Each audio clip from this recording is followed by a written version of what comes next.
Last topic में कोई confusion?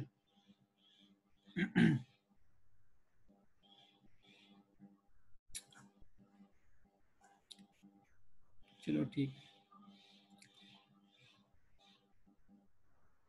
अच्छा, मैक्रो इकोनॉमिक्स, इससे पहले हमने पढ़ा माइक्रो इकोनॉमिक्स, और माइक्रो इकोनॉमिक्स में हमने स्टडी की या तो एक इंडिविजुअल कंज्यूमर की टेस्ट एंड बिहेवियर को, या हमने उस एक इंडिविजुअल फॉर्म्स की बात की, जिस तरह हमने चैप्टर 5 में बात की उस पर कि उसका इक्विलिब्रियम पॉइंट और उसका प्रॉफिट मैक्सिमाइजेशन, ये चीजें, ठीक है जी। या हमने एक इंडिविजुअल मार्केट की बात की, जिस तरह अगर आपको याद हो चैप्टर 3 में तो मिल्क मार्केट की बात की, और उसके बाद हमने लेदर मार्केट की, जिसमें हम एक ही प्रोडक्ट के प्राइस को डिटरमिन करते थे। क्लियर जी। तो माइक्रो इकोनॉमिक्स में हम एक इंडिविजुअल सेक्टर्स की बात करते हैं, या एक इंडिविजुअल फॉर्म्स की बात करते हैं, या एक इंडिविजुअल की बिहेवियर की बात करते हैं।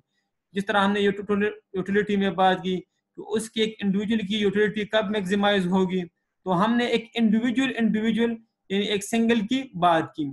इसके मुकाबले में जो मैक्रो इकोनॉमिक्स है, मैक्रो इकोनॉमिक्स ओवरऑल इकोनॉमी की बात करती है। वो सिर्फ एक इंडिविजुअल सेक्टर या इंडिविजुअल फील्ड की बात नहीं करता, बल्कि इकोनॉमी के अंदर जितने भी फॉर्म्स हैं और जितने भी इंडिविजुअल्स हैं उसके मुतालिक ये हमें बताता है। चाहे इसमें फॉर एग्जाम्पल इसमें आप वर्ड यूज करोगे एग्रीगेट, ठीक है ना, एग्रीगेट डिमांड, उधर था इंडिविजुअल डिमांड या इंडिविजुअल सप्लाई, ठीक है। एक फॉर्म की सप्लाई या एक इंडिविजुअल की सप्लाई या एक इंडिविजुअल की डिमांड। इधर हम बात करेंगे एग्रीगेट डिमांड, पूरी इकोनॉमी के अंदर डिमांड क्या होगी। एग्रीगेट सप्लाई की टर्मिनोलॉजी हम यूज करेंगे इन पूरी इकोनॉमी के अंदर टोटल सप्लाई कितनी है। तो माइक्रो इकोनॉमिक्स का वो फील्ड है जिसमें हम एग्रीगेट फॉर्म्स या एग्रीगेट इंडिविजुअल की बात करते हैं, पूरी एक ओवरऑल इकोनॉमी की हम बात करते हैं, ठीक है। इसमें हम पूरी इकोनॉमी की डिसीजंस की बात करते हैं। तो ऐसे इकोनॉमिक्स के ब्रांच को मैक्रो इकोनॉमिक्स कहते हैं।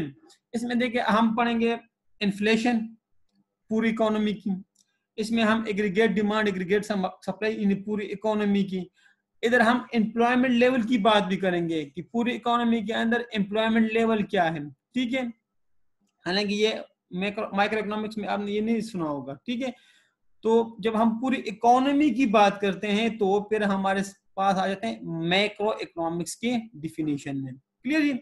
अब मैक्रो इकोनॉमिक्स की डिफिनीशन में पहले जाने से पहले हम एक टर्मिनोलॉजी पढ़ते हैं, ग्रोथ।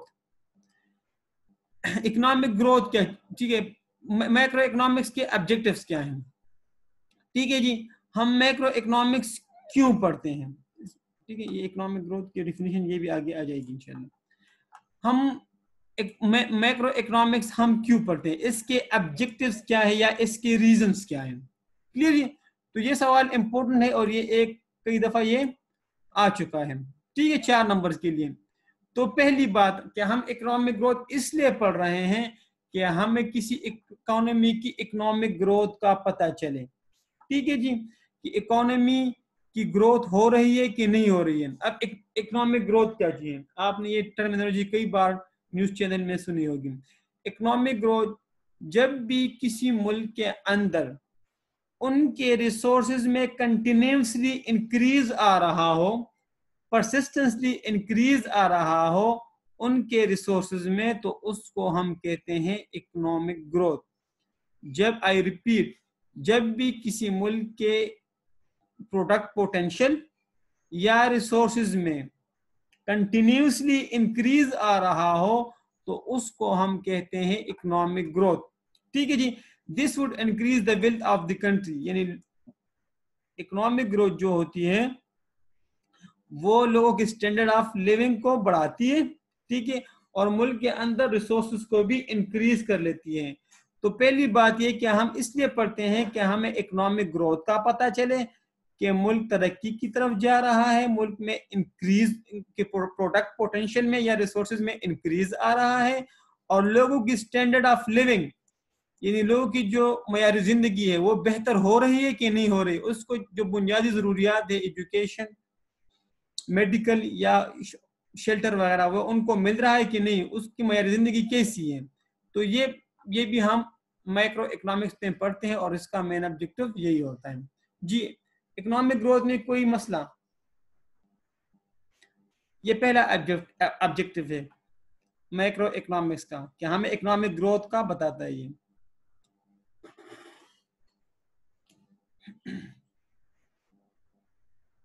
जी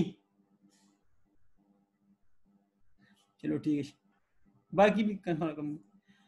लो प्राइस इन्फ्लेशन। अब इन्फ्लेशन क्या चीज है, ये भी आजकल बड़ा इन्फ्लेशन इंक्रीज हो रहा है, इन्फ्लेशन। जब भी किसी गुड्स की कीमतों में कंटिन्यूसली इंक्रीज आ रहा हो तो उसको हम कहते हैं इन्फ्लेशन। इसको उर्दू में कहते हैं अफरातजर। इसके अगेंस्ट जो एंटीनम्स चलती है ना, उसको डिफ्लेशन कहते हैं। क्लियर जी। जब भी गुड्स, ठीक है, गुड्स या सर्विसेज में कंटिन्यूसली इंक्रीज आ रहा हो उसकी प्राइस में, तो उसको हम कहते हैं इन्फ्लेशन। अब मैक्रो इकोनॉमिक्स का दूसरा ऑब्जेक्टिव जो है ना, वो लो प्राइस इन्फ्लेशन है, कि इन्फ्लेशन को कम करना, प्राइस को कम रखना, ये उसका दूसरा मेन ऑब्जेक्टिव होता है। ठीक है, क्योंकि जब प्राइस हाई होता है तो लोगों की परचेजिंग पावर कम हो जाती है, और परचेजिंग पावर कम होने से वो फिर डिस्टर्ब हो जाते हैं ना, ठीक है ना, कंज्यूमर का कॉन्फिडेंस लेवल, ठीक है ना, वो भी डिक्रीज हो जाता है। तो दूसरा मेन ऑब्जेक्टिव के इन्फ्लेशन यानी प्राइस ज्यादा ना बढ़े, जिसकी वजह से कंज्यूमर डिस्टर्ब ना हो। क्लियर जी। तो दूसरा मेन ऑब्जेक्टिव माइक्रो इकोनॉमिक्स का प्राइस को कम रखना है। ये जरा आप पढ़ ले, most population accept certain level of inflation, ठीक है, बट हायर इन्फ्लेशन इनरोज वेल्थ ऑफ रिड्यूसेस। इसमें फिर कुछ डिजायरेबल भी होते हैं, कुछ उसके वे, और फिर आगे जाके टाइप्स पढ़ेंगे इसको, ठीक है, इन्फ्लेशन के टॉपिक्स में ये फिर इसके टाइप्स भी पढ़ेंगे। तो दूसरा जो मेन ऑब्जेक्टिव्स हैं मैक्रो इकोनॉमिक्स का, वो प्राइसों को कम रखना है ताकि कंज्यूमर का कॉन्फिडेंस और परचेजिंग पावर डिक्रीज ना हो। ठीक है, तो पहला जो हमने पढ़ा इकोनॉमिक ग्रोथ। इकोनॉमिक ग्रोथ किसे कहते हैं, कि जब रिसोर्सेज में कंटिन्यूसली इंक्रीज आ रहा हो उसको हम कहते हैं इकोनॉमिक ग्रोथ।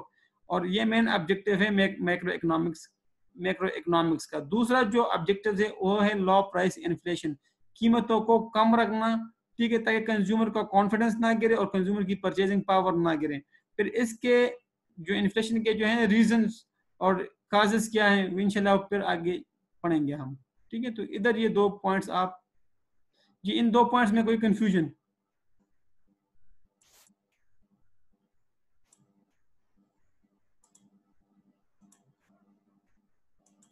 जी, लो अनएम्प्लॉयमेंट लेवल यानी हाई एम्प्लॉयमेंट लेवल रखना। तीसरा जो ऑब्जेक्टिव्स है मैक्रो इकोनॉमिक्स का, वो है लोगों को रोजगार फराहम करना, ठीक है, ताकि रिसोर्सेज या अंडर यूटिलाइज ना हो या वो वेस्ट ना हो। ठीक है, तो तीसरा जो मेन ऑब्जेक्टिव्स हैं वो फिर अनएम्प्लॉयमेंट लेवल को कम रखना या एम्प्लॉयमेंट लेवल को हाई रखना है। ठीक है जी। और ये फिर किस तरह वो हाई रखेंगे, वो फिर एग्रीगेट डिमांड है, क्योंकि जब लोगों को रोजगार मिलेगा तो एग्रीगेट डिमांड बढ़ेगी। जब एग्रीगेट डिमांड बढ़ेगी, ठीक है ना, जिस तरह हमने वो एक सर्कल पढ़ा था कि फॉर एग्जांपल इकोनॉमी के अंदर डिमांड बढ़ेगी, ठीक है ना, तो जब डिमांड बढ़ेगी तो प्रोड्यूसर प्रोडक्ट को प्रोड्यूस करेंगे। जब प्रोड्यूसर प्रोडक्ट को प्रोड्यूस करेंगे तो उसको लेबर की जरूरत होगी, ठीक है ना, तो जब उसको लेबर की जरूरत होगी तो उनको वेजेस मिलेंगे। क्लियर जी। तो ये फिर इसके इसके कुछ खास मेजर्स होते हैं, इंशाल्लाह वो भी आगे जाके हम पढ़ेंगे कि एम्प्लॉयमेंट लेवल किस तरह बढ़ा सकते हैं, ठीक है, या अनएम्प्लॉयमेंट लेवल के रीजंस क्या है। लेकिन इधर आप सिर्फ इतना याद रखें कि जो ऑब्जेक्टिव्स हैं मैक्रो इकोनॉमिक्स का, वो है एम्प्लॉयमेंट लेवल को बढ़ाना या लो अनएम्प्लॉयमेंट लेवल। अगर कोई बेरोजगार भी हो ना, अगर बेरोजगारी भी हो ना, तो कुछ खास लोग हो, इतने ज्यादा लोग ना हो, ठीक है, सो लो अनएम्प्लॉयमेंट। ये 100% एम्प्लॉयमेंट लेवल हो भी नहीं सकती, इवन के डेवलप कंट्रीज के अंदर भी 100% एम्प्लॉयमेंट लेवल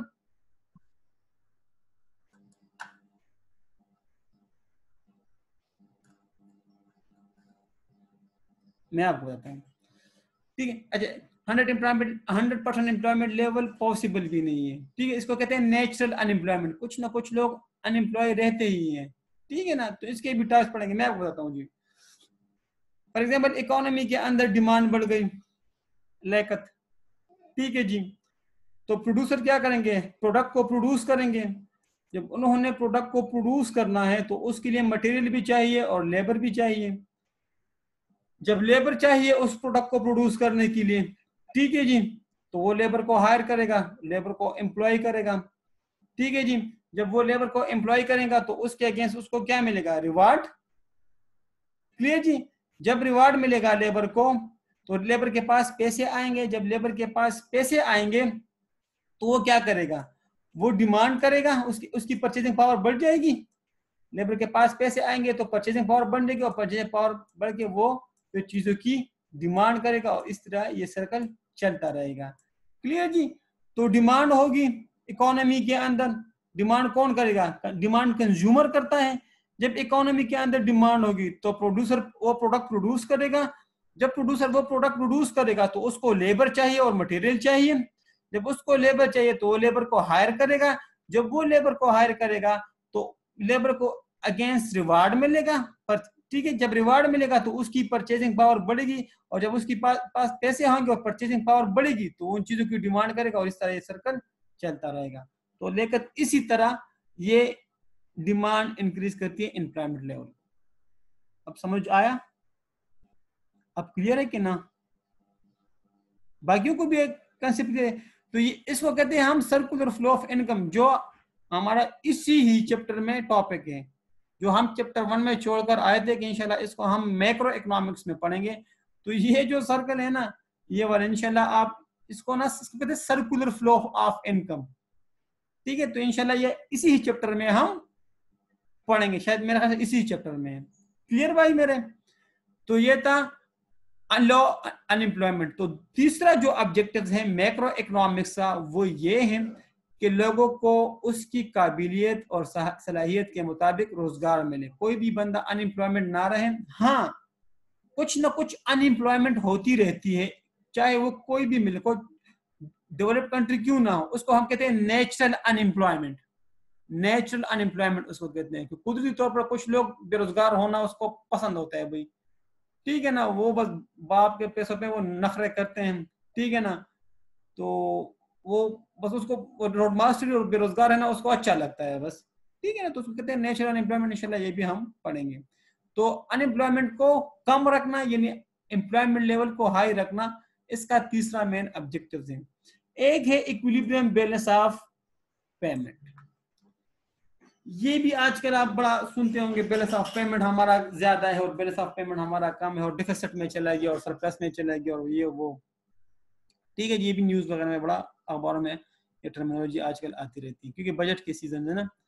अच्छा, बैलेंस ऑफ पेमेंट है क्या, देखें कोई भी मुल्क हो वो अगर बाहर से कोई चीज लाती है तो उसको हम कहते हैं इंपोर्ट, ठीक है ना। जिस तरह आप for example arms and ammunitions, आप एल्यूमिनियम वगैरह, ठीक है ना, आप कोई और ऐसी चीज जो इंपोर्ट करते हो, क्लियर। बाहर से अगर कोई चीज हम पाकिस्तान ले आते हैं तो उसको हम कहते हैं इंपोर्ट, और अगर पाकिस्तान से हम कोई चीज बेच देते हैं बाहर के ममालिक को तो उसको हम कहते हैं एक्सपोर्ट, ठीक है जी।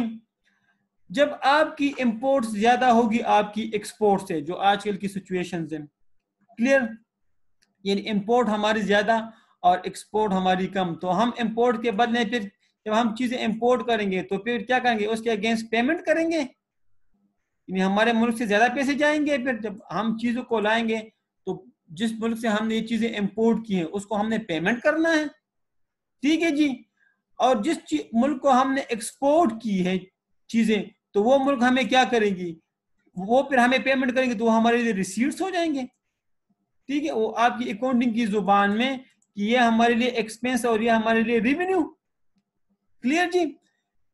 तो जब आपकी इंपोर्ट आपकी एक्सपोर्ट से ज्यादा होगी,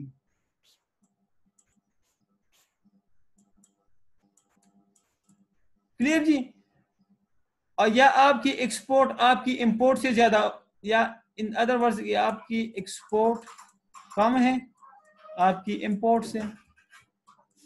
यानी अगर आपकी इंपोर्ट आपकी एक्सपोर्ट से ज्यादा हो या आपकी एक्सपोर्ट आपकी इंपोर्ट से ज्यादा, इन दोनों सिचुएशन में, ठीक है, तो हम उसको कहते हैं डिसइक्विलिब्रियम बैलेंस ऑफ पेमेंट। यानी हमारे रिसीट्स और हमारे एक्सपेंडिचर या पेमेंट्स बराबर नहीं है, यानी हमारे इंपोर्ट और हमारे एक्सपोर्ट आपस में बराबर नहीं है। अगर इंपोर्ट ज्यादा एक्सपोर्ट से या एक्सपोर्ट ज्यादा इंपोर्ट से, दोनों सिचुएशन में हो, तो हम कहते हैं कि हमारा बैलेंस ऑफ पेमेंट जो है वो डिसइक्विलिब्रियम है, वो इक्विलिब्रियम पे नहीं है। क्लियर जी? तो अगर इंपोर्ट ज्यादा एक्सपोर्ट से या एक्सपोर्ट ज्यादा इंपोर्ट से, तो दोनों सिचुएशन में हमने कहना है कि हमारा जो बैलेंस ऑफ पेमेंट है वो क्या है, वो डिसइक्विलिब्रियम है। क्लियर जी? तो अब इसको इक्विलिब्रियम पे कैसे लाएं? ठीक है, ये भी एक ऑब्जेक्टिव है किसका? मैक्रो इकोनॉमिक्स का, कि हमारा बैलेंस ऑफ पेमेंट यानी हमारे इंपोर्ट और एक्सपोर्ट बराबर हो। क्लियर जी? तो इसको किस तरह लाना है हमने, ये भी हमें मैक्रो इकोनॉमिक्स बताता है और ये भी इसका एक ऑब्जेक्टिव्स है। तो ये किस तरह इसको बैलेंस करना होगा हमने, ये भी इंशाल्लाह हम फिर अगले चैप्टर्स में पढ़ेंगे। तो अब बैलेंस ऑफ पेमेंट में कोई कंफ्यूजन, तो इक्विलिब्रियम बैलेंस ऑफ पेमेंट, ठीक है, ये भी ऑब्जेक्टिव होता है कि बैलेंस ऑफ पेमेंट को किस तरह इक्विलिब्रियम पे ले आए, ये भी इंशाल्लाह हम फिर चैप्टर 4 में पढ़ेंगे। और ये मेन ऑब्जेक्टिव्स है किसका, ये मेन ऑब्जेक्टिव्स हैं अपना मैक्रो इकोनॉमिक्स का। अब आप पूछिए, शाबाश।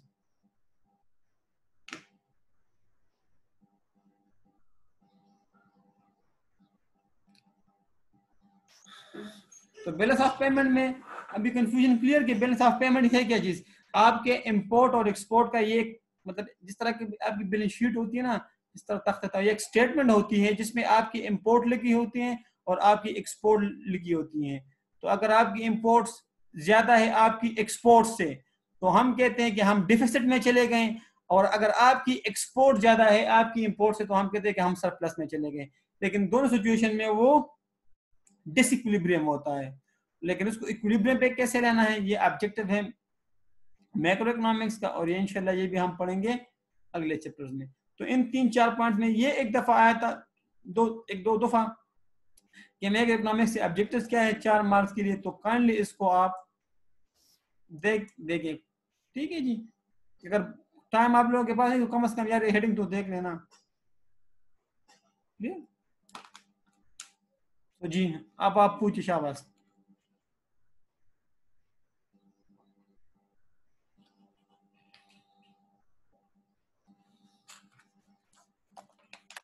जी शफकत, जी Shameen, Liaquat.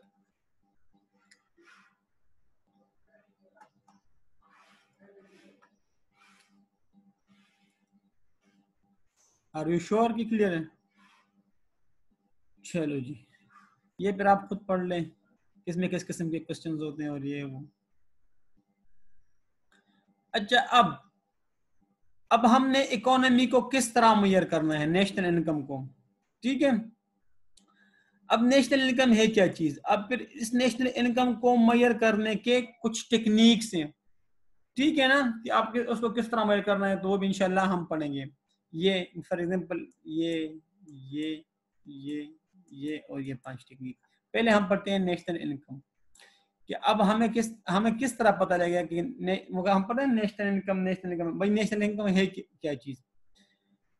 National income is the monetary value, इसको पहले हम ये कि मनी वैल्यू में इसको तोलेंगे, of the flow of good and services produce by the economy during the year after indirect taxes. इसको तो खैर आप अभी छोड़ दो। किसी भी मुल्क के अंदर एक साल के अंदर जितने भी गुड्स एंड सर्विसेज प्रोड्यूस्ड हुए हैं, चाहे गुड्स हो चाहे सर्विसेज हो, एक साल के अंदर जितने भी प्रोड्यूस हुए हो, उसकी मॉनेटरी वैल्यू को जब हम जमा करते हैं, ठीक है, और जो भी फिगर आएगी उसको हम कहते हैं नेशनल इनकम, ठीक है जी। फॉर एग्जांपल भाई, आपके मुल्क के अंदर चाहे है सर्विस इंडस्ट्री हो, ठीक है ना। एक मिनट यार, ये बिजली चली गई, मैं जनरेटर ऑन कर दूं। एक मिनट जी, एक मिनट। मैं रिकनेक्ट कर लेता हूँ।